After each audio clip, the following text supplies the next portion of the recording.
Bukod sa misis ni Ricardo Cepeda na si Marina Benipayo, isa pa sa mga celebrity na nagdiwang sa pansamantalang paglaya ng aktor mula sa bilangguan ay ang aktres na si Nadia Montenegro.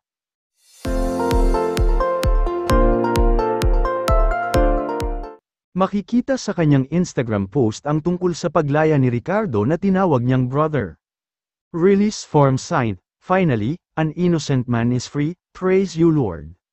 My brother, Rick, for almost 1 year you patiently fought your battles in court and endured jail time hundreds of miles away from home. One by one you faced them knowing you did nothing wrong. Praise you Lord for your faithfulness. Rick, you have always been a kind, decent, respectful and respected human being. This was just a phase you had to go through that only our faith will allow us to surpass and understand.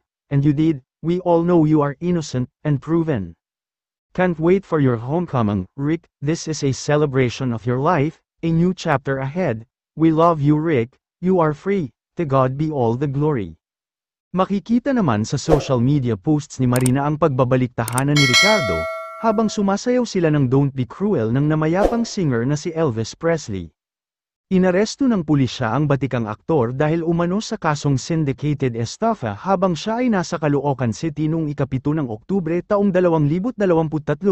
Hindi naman nabanggit o na-disclose kung magkano ang halaga ng piyansa para makalaya si Ricardo, halos 1 taon bago siya nakalaya mula sa piitan.